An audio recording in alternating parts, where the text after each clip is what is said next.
From the Bob Mills Weather Center, the Oklahoma weather expert, Travis Meyer. And I heard of several folks that end up with cattle in their ponds, and so that's always a dangerous thing. Speaking of dangerous, we had a tornado. Notice you can just make it out right in there. That was sent in from Michael. We talked about this before. The situation was that it landed in an area where there really wasn't any damage because it was such a weak tornado that they couldn't find any damage. But still, needless to say, it was a tornado. And January tornadoes are very, very rare. Since 1950, there really haven't been that many. And on Monday, we ended up with 3. And you see an EF0, an EFU, and an EFU. And you go, what in the world? But anyway, we did have the strongest one. That was an F4 tornado near Gans, down near Sallisaw. It killed 10 people and injured 20. So it still can happen to be pretty violent. And not many times does that happen, but it has happened. So that's what we have to be aware of. Prior tornado, we mentioned this before, but that ended up being on the north side of town and had 80 to 85 mile an hour winds and a little over 5 miles in length just to the east of 69. And then over the lake, over Kerr Reservoir, we ended up with a visual spotting of the tornado.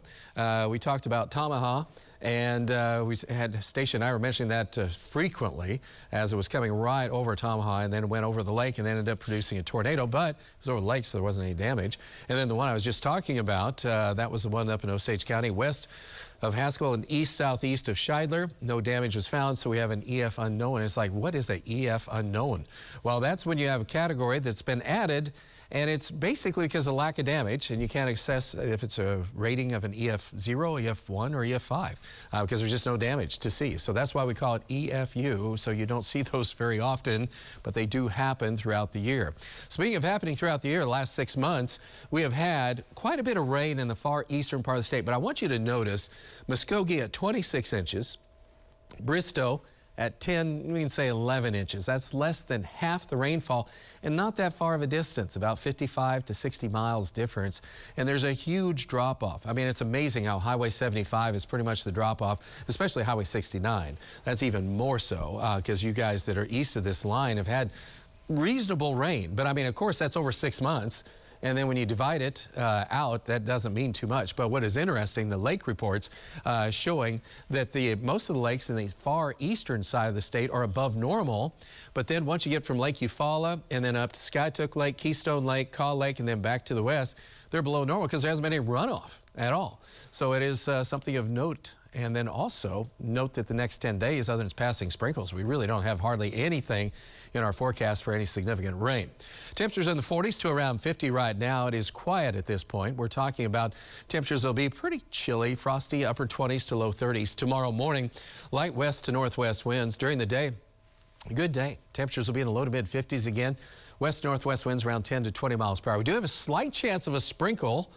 And temperatures warmer, upper 50s if you're northeast of Tulsa, low 60s, Tulsa to mid 60s once you get down further to the south. And as we look into Saturday, cool front's coming through, so we're going to knock temperatures back down a little bit, but not much. We'll be in the 50s. And then on Sunday, still in the 50s.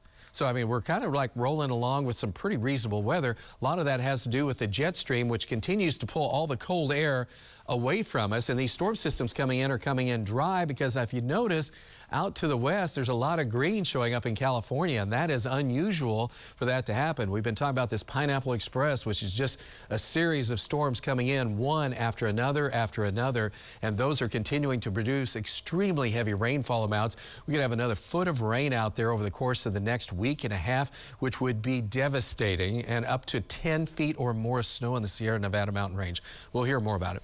39, meantime here, so we just have quiet weather to talk about, not too bad. 31 tomorrow morning, 49, almost 50 by noontime. And for January's pretty much standards, this is good, even with the passage of a cool front and passing sprinkle Friday night. Next cold front on Monday night and Tuesday is dry, and then you see just maybe late next week a sprinkle. All right, that's your 9-day planner. We are going to be right back with sports.